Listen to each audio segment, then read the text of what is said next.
नमस्कार साथियों, स्वागत है आपका कक्षा 10 की क्लास लोकतंत्र।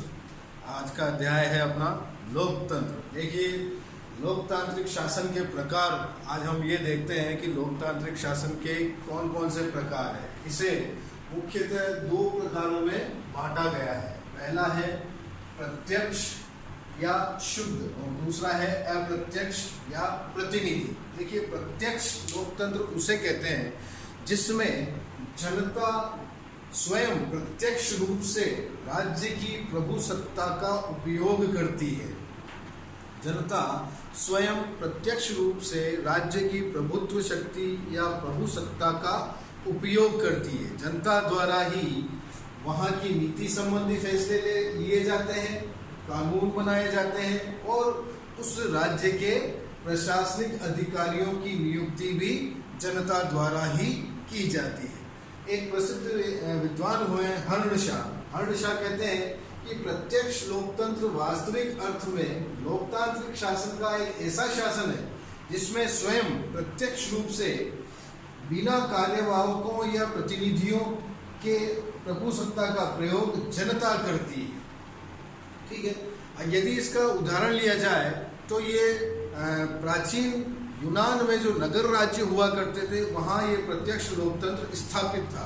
और वर्तमान में जब इसकी बात की जाए, आधुनिक समय में स्विट्जरलैंड एक देश है, वहाँ के 5 कैंटोनों में प्रत्यक्ष लोकतंत्र का उदाहरण देखने को मिलता है। अब ये देखिए, प्रत्यक्ष लोकतंत्र किन देशों में सफल सिद्ध होता है। ये प्रत्यक्ष लोकतंत्र जहाँ किसी देश की जनसंख्या कम है और उसका क्षेत्रफल कम है, उस ऐसे ही देशों में ये प्रत्यक्ष लोकतंत्र सफल हो सकता है। बड़े देशों के लिए ये है लोकतंत्र उपयोगी साबित नहीं होता। अब नेक्स्ट है अपना अप्रत्यक्ष या प्रतिनिधि लोकतंत्र। देखिए, अप्रत्यक्ष लोकतंत्र या प्रतिनिधि लोकतंत्र के अंदर जनता स्वयं प्रत्यक्ष रूप से शासन में भाग नहीं लेती। जनता अपने चुने हुए प्रतिनिधियों द्वारा शासन करती है। अतः शासन और जनता के बीच में उनके प्रतिनिधि होते हैं। जनता अपने प्रतिनिधियों के माध्यम से प्रभुत्व शक्ति का प्रयोग करती है और हर समयांतराल के बाद यहाँ चुनाव होते हैं और चुनाव के अंदर वो अपने प्रतिनिधि जनता स्वयं चुनती है।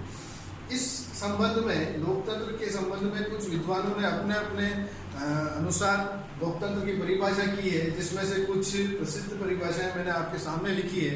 पहली परिभाषा जॉन स्टुअर्ट मिल की लें तो मिल कहते हैं कि ये एक ऐसी व्यवस्था है जिसमें संपूर्ण जनता या जनता की बहुसंख्या शासन की शक्ति का प्रयोग उन प्रतिनिधियों के माध्यम से करती है जिन्हें वह समय समय पर चुनती है। यानी इनके कहने का यह अर्थ है कि ये चुनाव, समय समय पर जो चुनाव होता है उनके द्वारा जनता अपने प्रतिनिधियों को चुनती है और एक निश्चित समयांतराल के साथ बाद में। आगे देखते हैं, लॉर्ड ब्राइस हुए, इन्होंने कहा राज्य की शासन शक्ति कानूनी तौर पर किसी विशेष वर्ग के हाथ में न होकर अपितु समाज में निहित होती है। समाज में यानी समाज के बहुसंख्यक लोगों के हाथ में निहित होती है। डायसी कहते हैं कि लोकतंत्र राज्य का अधिकांश भाग शासक होता है। लोकतांत्रिक राज्य का अधिकांश भाग शासक होता है, यानी जनता, अधिकांश जनता शासक होती है। क्यों? क्योंकि वो चुनाव के अंदर अपने प्रतिनिधियों को स्वयं चुनती है। उसी के आधार पर एक सीले नामक विद्वान हुए, इन्होंने भी यही कहा है कि लोकतांत्रिक शासन ऐसा शासन है जिसमें प्रत्येक व्यक्ति का भाग हो, प्रत्येक व्यक्ति इसमें अपनी अपनी साझेदारी निभाता है। चाहे किसी भी वर्ग से वह आता हो, छोटा हो, बड़ा हो, धनी हो, गरीब हो, कैसा भी वर्ग का व्यक्ति हो, उसका शासन में एक निश्चित भाग होता है। ठीक है, और जो सबसे फेमस जो परिभाषा है वो हम अब्राहम लिंकन, जो अमेरिका के राष्ट्रपति हुए हैं, इन्होंने सबसे फेमस परिभाषा दी है, सबसे प्रसिद्ध परिभाषा। ये कहते हैं कि लोकतंत्र जनता के लिए और जनता द्वारा शासन, ये ही लोकतांत्रिक या लोकतंत्र कहलाता है। ऐसा शासन जो जनता के लिए या जनता के द्वारा शासन होता है उसे लोकतंत्र कहा जाता है। अब देखते हैं हम इसकी लोकतंत्र की क्या विशेषताएं हैं। कुछ विशेषताएं जैसे कि यह जनता का शासन है, जनता का शासन है। लोकतंत्र के अंदर सबसे जो मुख्य विशेषता है ये जनता का शासन है, क्योंकि जनता ही अपने प्रतिनिधियों का चुनाव करती है और जनता ही शासन में भाग लेती है। उसके बाद जनता द्वारा निर्मित शासन है। हाँ सही है, जैसा कि इसमें लिखा है कि जनता द्वारा, तो जनता द्वारा जनता ही अपने प्रतिनिधियों को चुनती है और उन्हें शासन पर या सत्ता में या राज्य की जो सर्वोच्च जो शक्ति है, प्रभुत्व शक्ति, उसे वह जनता स्वयं चुनती है, स्वयं बनाती है। और देखिए लोकतंत्र एक साधन है, ये साध्य नहीं है। अब देखिए साधन और साध्य क्या होता है। साध्य होता है उद्देश्य या लक्ष्य, और साधन तो उस लक्ष्य तक पहुंचने का एक मीडियम होता है साधन। अब देखिए यहाँ लोकतंत्र कोई साध्य नहीं है, जबकि लोकतंत्र एक साधन है, जबकि यहाँ साध्य होना चाहिए व्यक्ति का कल्याण या जन कल्याण। तो ऐसा जन कल्याण या लोकतांत्रिक शासन व्यवस्था में ही ये जन कल्याण मिल सकता है, ना कि और किसी अन्य शासन पद्धति में। अब देखिए लोकतंत्र विकासशील शासन है। लोकतंत्र विकासशील शासन कैसे है कि देखिए लोकतंत्र के अंदर जनता स्वयं अपने प्रतिनिधियों का चुनाव करती है और वो प्रतिनिधि हमेशा ये सोचते हैं कि यदि हम जनता की आकांक्षाओं या इनकी अपेक्षाओं पर खरे नहीं उतरे तो हो सकता है अगले चुनाव में जनता हमें वापस से अवसर ना दे। इसलिए ये कहा जा सकता है कि लोकतंत्र एक विकासशील शासन है, जिसके अंदर प्रतिनिधि, जनता के प्रतिनिधि जनता के लिए, उनके कल्याण के लिए, उनके विकास के लिए आगे से आगे नई नई नीतियां और योजनाओं का निर्माण समय समय पर करती है। तो ये थे कुछ इसकी मुख्य मोटी मोटी विशेषताएं। अब देखिए लोकतंत्र का यदि हम आलोचनात्मक परीक्षण करें तो इसके अंदर हम सबसे पहले लोकतंत्र के गुण देख लेते हैं कि लोकतंत्र के गुण में जैसे सबसे पहला गुण यदि इसकी बात करूं तो सार्वजनिक हित में वृद्धि। देखिए सार्वजनिक हित में वृद्धि किस तरह से होती है कि जब प्रतिनिधि चुनाव जीतते हैं तो चुनाव जीतने के लिए जनता के सामने वह कुछ नए नए वादे, कुछ नई नई योजनाएं प्रस्तुत करते हैं, जिससे जनता को उन पर विश्वास होने लगता है और उन्हें अपना प्रतिनिधि चुनती है। और जनता ये सोचती है कि यदि मैं इस व्यक्ति को मैं वोट दूंगा तो ये मेरे हित में कुछ ऐसी योजनाएं बनाएंगे, कुछ नीतियां बनाएंगे और हमारे कल्याण के लिए काम करेंगे। तो ये इसका एक बड़ा गुण कहला सकता है। दूसरा देखते हैं कार्यकुशल शासन। लोकतंत्र के अंदर क्या होता है कि कार्यकुशल शासन इस प्रकार होता है कि जो प्रतिनिधि होते हैं वो जनता के लिए उत्तरदायी होते हैं, जनता के प्रति उत्तरदायी होते हैं, उन्हें जवाब देना पड़ता है जनता को अपने किए कार्यों के लिए। इसलिए कहा जा सकता है कि कुशल शासन। और ये जो प्रतिनिधि होते हैं ये जनता के लिए एक अच्छा काम करने का मानस बनाते हैं और चाहते हैं कि उनके कार्यों में धीरे धीरे कुछ कुशलता आती जाए। तो इसी कारण इसे हम कह सकते हैं कि ये जनता के लिए कुशल शासन साबित हो सकता है। नेक्स्ट है सार्वजनिक शिक्षा का साधन। अब देखिए सार्वजनिक शिक्षा का साधन ये कैसे होता है कि जब जनता चुनाव में भाग लेने वाले प्रतिनिधियों को चुनती है और उन्हें अपनी समस्याओं से समय समय पर अवगत कराती है, तो ऐसी समस्याएं जब उन प्रतिनिधियों के सामने जाती है और वो उनका निराकरण कर पाते हैं या नहीं कर पाते हैं, तो जनता को एक नई सीखने को मिलती है कि किस तरह हम हमारी समस्याओं को हमारे प्रतिनिधियों को बता सकते हैं और वो आगे से आगे उनको ले जा सकते हैं और हमारी समस्याओं का किस प्रकार समाधान होता है। तो इसी कारण उन्हें ये शिक्षा मिलती है कि कैसे न कैसे हमारी समस्याओं का समाधान प्रतिनिधियों के माध्यम से या संविधान के माध्यम से आखिर पूर्ण हो। उसके बाद जो दूसरा गुण है वो है नैतिक शिक्षा का साधन। देखिए लोकतंत्र हमें नैतिक शिक्षा का आचरण करना भी सिखाता है। नैतिक शिक्षा के अंदर सबसे बड़ी बात है जीवन मूल्यों की स्थापना। अब जीवन मूल्य क्या है? जीवन मूल्यों के अंदर ये देखा जाए तो दया, प्रेम, करुणा, स्नेह, वात्सल्य, ऐसे मूल्यों की स्थापना व्यक्ति एक दूसरे के प्रति आपस में परस्पर लगाव रखते हैं, जुड़ाव रखते हैं, एक दूसरे को समझते हैं, एक दूसरे की भावनाओं का आदर करते हैं। इसी कारण सभी व्यक्ति परस्पर एकजुट होना सीखते हैं। तो ये हमें नैतिक शिक्षा है, नैतिक आचरण, बड़ों का सम्मान करना, छोटों से स्नेह रखना, आपसी परस्पर समन्वय किस प्रकार रखना, ये लोकतंत्र के अंदर एक शिक्षा जनता को सीखने को मिलती है। अब देखिए नेक्स्ट जो इसका गुण हो सकता है, देशभक्ति की शिक्षा। जब लोकतंत्र के अंदर एक बड़ी संख्या में जब जनता चुनाव का प्रयोग करती है, तब वह यही सोचती है कि हमें हमारे देश की सुरक्षा के लिए, हमारे देश के लिए जो हमने बलिदान किए हैं, इतिहास के अंदर जो हमने नाम लिया है या बलिदान जो किए हैं, उसके लिए हमारे पूर्वजों ने कितने बड़े बड़े बलिदान दिए हैं, तो ऐसा हो सकता है कि उनका बलिदान व्यर्थ न जाए। इसी कारण हमें देशभक्ति की शिक्षा भी लोकतंत्र के अंदर देखने को मिलती है। अब देखिए क्रांति से सुरक्षा, नेक्स्ट इसका जो गुण है वह है क्रांति से सुरक्षा। क्रांति से सुरक्षा कैसे मिल सकती है लोकतंत्र के अंदर? देखिए जनता का एक बड़ा भाग क्रांति ना करके, जनता का छोटा भाग यदि सरकार की नीतियों से असंतुष्ट है या सरकार या किसी अन्य संस्थाओं से असंतुष्ट है, तो ऐसी असंतुष्टता के कारण एक छोटी संख्या में कुछ व्यक्ति जरूर कुछ क्रांति वगैरह या विद्रोह वगैरह समय समय पर करते हैं। तो लोकतंत्र के अंदर उन सब की भी बातों को सुना जाता है, समझा जाता है, उनका भी निराकरण समय समय पर किया जाता है।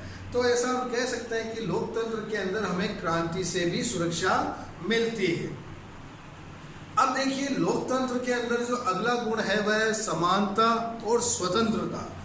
लोकतंत्र के अंदर सबसे जो मेन बात है वह है समानता और स्वतंत्रता। प्रत्येक व्यक्ति को हर तरह से समानता का अधिकार दिया गया है, स्वतंत्रता का अधिकार दिया गया है। जो मूल अधिकारों के अंदर, हमारे भारत के मूल अधिकारों के अंदर यदि हम भारत की बात करें तो उसमें एक समानता का अधिकार दिया हुआ है, स्वतंत्रता का अधिकार दिया हुआ है। समानता के लिए यह देखा गया है कि किसी भी धर्म, जाति, लिंग, नस्ल के साथ किसी भी आधार पर कोई भी भेदभाव ना हो। और स्वतंत्रता के लिए आवश्यक शर्त है कि किसी भी आधार पर भेदभाव किए बिना सभी व्यक्तियों को प्राण व दैहिक स्वतंत्रता, घूमने फिरने की स्वतंत्रता, अवसरों की स्वतंत्रता, सभी तरह की स्वतंत्रताएं दी गई है। अब आगे देखते हैं लोकतंत्र के लिए लोकतंत्र में स्वतंत्र और निष्पक्ष न्यायपालिका की स्थापना भी होती है। जब तक न्यायपालिका स्वतंत्र नहीं होगी, निष्पक्ष नहीं होगी, तब तक वह न्याय नहीं कर पाएगी। इसलिए लोकतंत्र के अंदर ऐसी न्यायपालिका भी होती है जो जनता को आसान और सुलभ न्याय उपलब्ध करवा सके। उसके बाद कला, साहित्य, संस्कृति और विज्ञान के क्षेत्र में भी प्रगति होती है। देखिए लोकतंत्र के अंदर जब हमने बात की है कि प्रत्येक व्यक्ति का कल्याण होता है, तो प्रत्येक व्यक्ति के कल्याण के साथ साथ प्रत्येक क्षेत्र के कल्याण की भी बात की जाती है, जिसके अंदर लोक साहित्य, कला, संस्कृति और विज्ञान के क्षेत्र में भी समय समय पर प्रगति की बात की जाती है। इसका अगला गुण है संविधानवाद में आस्था। देखिए संविधानवाद में आस्था कैसे? लोकतांत्रिक शासन प्रणाली की स्थापना के लिए जो सबसे मुख्य बात है संविधान का निर्माण, और वह देश संविधान के अकॉर्डिंग ही अपनी शासन कार्य करता है, नीति और योजनाएं लागू करता है, और ये संविधानवाद यानी संविधान ही आगे से आगे बढ़ता है और आगे से आगे चलता है। तो संविधानवाद शासन व्यवस्था का होना अति आवश्यक है लोकतांत्रिक शासन व्यवस्था के लिए। अब देखिए लोकतांत्रिक शासन व्यवस्था एक शक्तिशाली शासन व्यवस्था होती है जिसके अंदर जनता ही सत्ता का मुख्य केंद्र होती है और जनता के हाथों में ही उस राज्य का या उस देश की संपूर्ण प्रभुसत्ता निहित होती है। और लोकतांत्रिक शासन व्यवस्था ही विश्व शांति की समर्थक है। लोकतंत्र के अंदर विश्व शांति की बात की गई है। विश्व शांति लोकतांत्रिक शासन व्यवस्था में ही स्थापित हो सकती है। विश्व शांति के लिए आवश्यक है कि जनता परस्पर आपस में समन्वय की समन्वय की शिक्षा से एक साथ जुड़ी रहे, तो इसे विश्व शांति की समर्थक भी हम कह सकते हैं। तो हमने यहाँ देखा कि कुछ लोकतंत्र के गुण थे।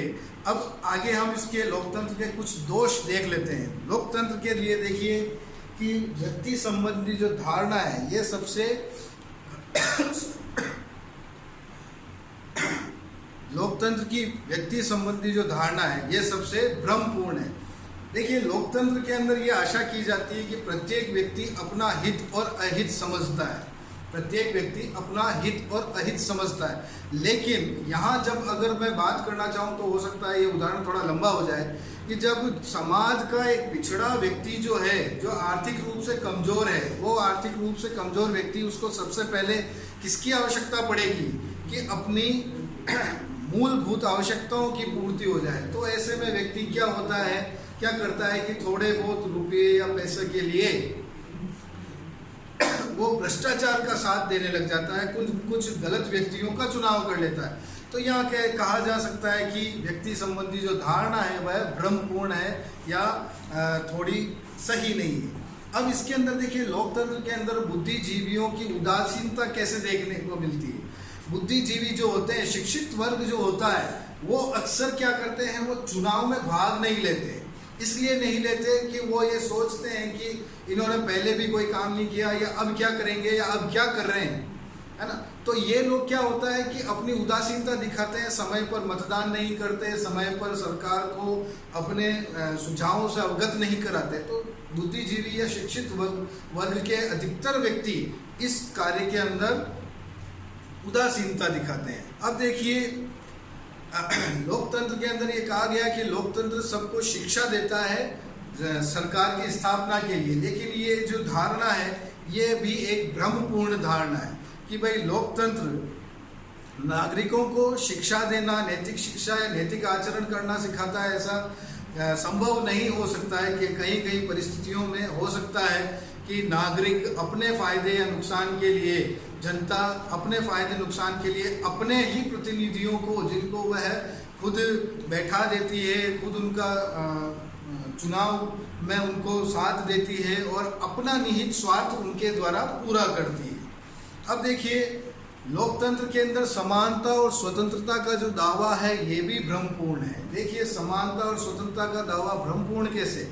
यहाँ हम अगर आर्थिक रूप से सशक्त व्यक्तियों की बात करें तो ये लोग, इनका आधिपत्य हो जाता है सरकार के ऊपर, और अपनी आर्थिक स्थिति के कारण ये सरकार के ऊपर दबाव डालते हैं, जिससे सरकार भी दबाव में आ जाती है और समानता और स्वतंत्रता जैसे मूल्य इनकी भी कोई महत्वता नहीं होती। अब नेक्स्ट देखिए, राजनीतिक दलों का दुष्प्रभाव। अब राजनीतिक दल भी क्या करते हैं कि अपने फायदे के लिए, अपने लाभ के लिए जनता को बहलाती फुसलाती है, उन्हें खरीदने का प्रयास करते हैं, उन्हें मिसगाइड करते हैं, और जो सही व्यक्ति होता है वो सही व्यक्ति तो रह जाते हैं और गलत व्यक्ति सरकार में आसीन हो जाते हैं। तो ये समानता और स्वतंत्रता की धारणा भी गलत है, जिसके अंदर राजनीतिक दल भी अपना गलत दुष्प्रचार करते हैं, एक दूसरे के ऊपर छींटाकशी करते हैं और एक दूसरे के ऊपर मतलब कि आरोप प्रत्यारोप करते हैं, जिससे जनता भी काफ़ी भ्रम में पड़ जाती है। अब देखिए, लोकतंत्र के अंदर जब चुनाव होते हैं, अब चुनाव के अंदर भी सार्वजनिक धन और समय का अपव्यय होता है। सार्वजनिक धन और समय का अपव्यय कैसे होता है कि लोकतंत्र के अंदर खड़े होने वाले व्यक्ति जो चुनाव लड़ना चाहते हैं वो तो काफ़ी संख्या में खड़े हो जाते हैं। उसके लिए जो धन का जो बंदोबस्त करना होता है, ये काफ़ी मतलब कि समय का भी अपव्यय होता है और धन का भी अपव्यय होता है। ये लोग ज़रूरत से ज़्यादा अपनी कैपेसिटी या अपनी क्षमता से ज़्यादा धन का अपव्यय करते हैं, जनता को लोभ लालच देकर अपने तरफ मिलाने का प्रयास करते हैं, और ये जो खर्चा होता है ये भी सीधे या किसी भी तरीके से सीधे सरकार के ऊपर डाल दिया जाता है। अब देखिए, संकट काल के लिए ये एक कमज़ोर शासन है। जब लोकतंत्र के अंदर कोई भी व्यक्ति खुलकर अपनी जिम्मेदारी लेना सही नहीं समझता, तो यहाँ हम कह सकते हैं कि जब संकट काल आ जाता है तो उस ऐसी परिस्थिति में लोकतांत्रिक व्यवस्था के अंदर संकट काल में जो एक जो निर्णय लिया जाता है वो निर्णय भी काफ़ी मात्रा में जनता के ऊपर लाद दिए जाते हैं, जिसके अंदर निर्णय ये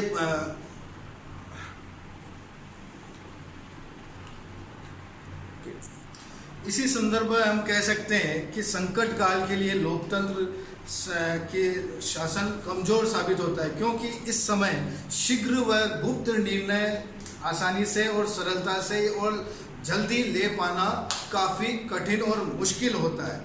ठीक है, अब देखिए, लोकतंत्र विश्व शांति का समर्थक नहीं है। लोकतंत्र तांत्रिक व्यवस्था के अंदर जो शांति की स्थापना होती है, पर्टिकुलर पहले अपने देश में तो शांति स्थापित कर ले, उसके बाद विश्व शांति की बात की जाए। लेकिन लोकतांत्रिक व्यवस्था के अंदर ऐसी शांति की स्थापना के लिए आवश्यक शर्तों की आवश्यकताएं होती है, जिसे हम अगले वीडियो में डिस्कस करेंगे। तो that's all for today, thank you.